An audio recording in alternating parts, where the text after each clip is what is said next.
Assalamualaikum warahmatullahi wabarakatuh. Perkenalkan, nama saya Nabila Putri dari Perikanan 2C.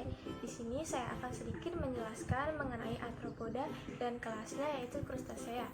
Kata arthropoda berasal dari bahasa Yunani arthron, yaitu yang berarti ruas, buku atau segmen, dan podos yang berarti kaki, yang jika disatukan berarti kaki yang berbuku-buku atau yang bersegmen.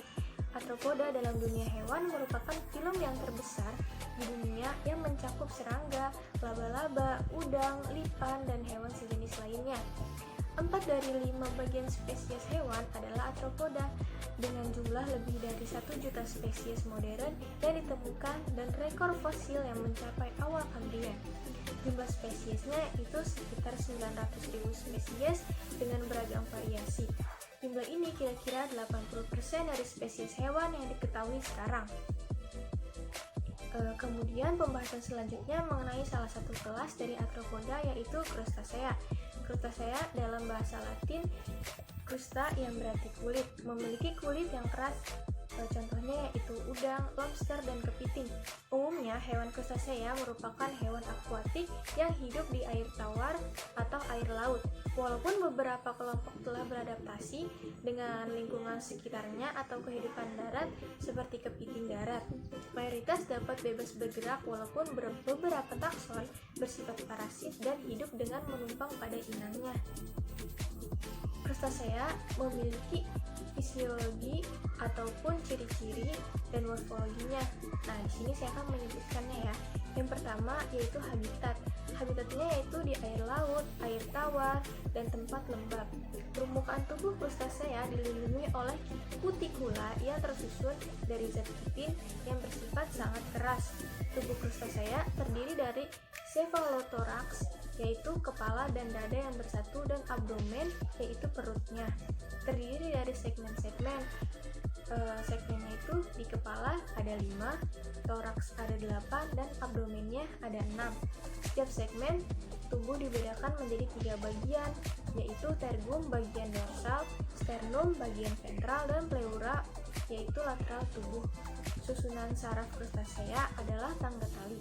Ganglion otak berhubungan dengan alat indera, yaitu antena, alat peraba, statocis, yaitu alat keseimbangannya, dan mata majemuk atau facet yang bertangkai.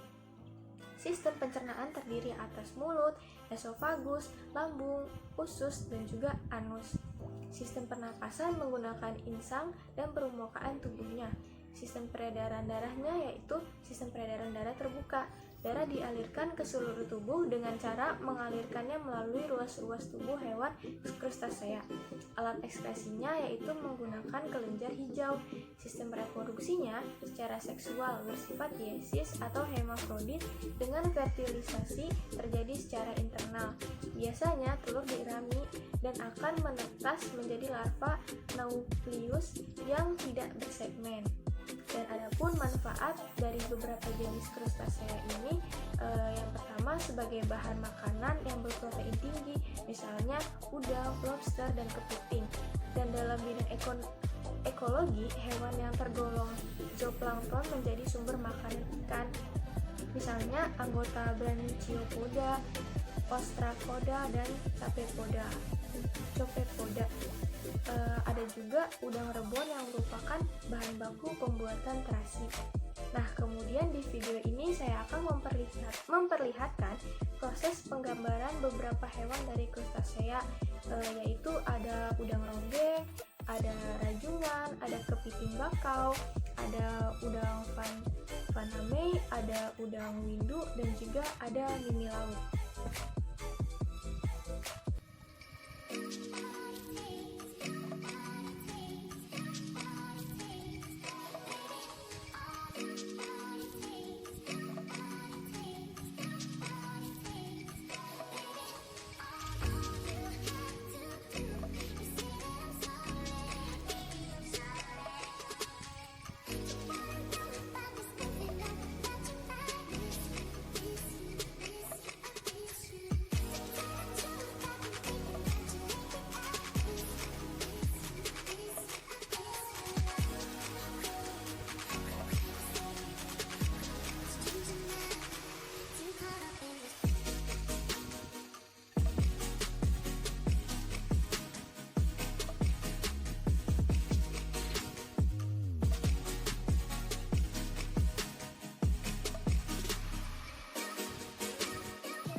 teman-teman, tadi yang sudah saya gambar, saya akan sedikit menjelaskan. Di sini ada kepiting bakau. Nah, kepiting bakau ini merupakan salah satu komoditas perikanan dengan golongan crustacea yang hidup di perairan pantai, khususnya di hutan-hutan bakau. Nah, dan yang kedua yaitu ada rajungan. Rajungan ini berenang sepenuhnya di laut ya, jadi dia tidak ke darat seperti kepiting-kepiting lainnya. Dan yang ketiga yaitu ada mimi laut. Nah, mimi laut ini daging dan telurnya bisa dikonsumsi. Masyarakat Melayu dan kota tinggi biasanya juga mengonsumsi ini. Dan mimi laut ini mempunyai kegunaan yaitu pada di Amerika Serikat, di Tiongkok dan Jepang ini untuk mendiagnosis penyakit meningitis dan gonorrhea. Selanjutnya yaitu ada udang ronggeng. Nah, udang ronggeng ini mereka dapat bertumbuh panjang mencapai 30 cm. Dan udang ronggeng ini mempunyai cakar yang sangat kuat yang digunakan untuk menyerang mangsa melalui cara menusuk, membisingkan, atau memotong anggota tubuh. Nah, yang kelima itu ada udang fanome. Nah, udang fanome ini biasa ditangkap dan diternakan untuk dimakan. Udang ini memiliki tubuh yang panjang hingga 230 mm atau 9,1 in. Dengan panjang karapasnya mencapai 90 mm atau 3,5 in. Udang yang dewasa ini biasanya hidup di laut dengan kedalaman 72 meter, sementara yang remajanya biasanya hidup di muara. Nah, yang terakhir yaitu udang windu. Udang windu ini tersebar salah satunya yaitu di Indo-Pasifik Barat. Udang windu ini bersifat toleran terhadap kisaran salinitas yang lebar dan menempati habitat yang berbeda dengan stadium dari daur hidupnya. Udang windu ini menyukai dasar perairan yang berpasir, lumpur berpasir, atau lumpung berdebu. Keuntungan yang diperoleh udang windu ini dalam substrata yang seperti itu yaitu memiliki makanan alami yang dapat tumbuh. Nah, bagaimana kawan-kawan proses penggambarannya dan penjelasannya?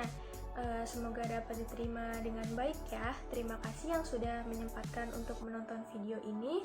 Kurang lebihnya mohon maaf. Wassalamualaikum warahmatullahi wabarakatuh.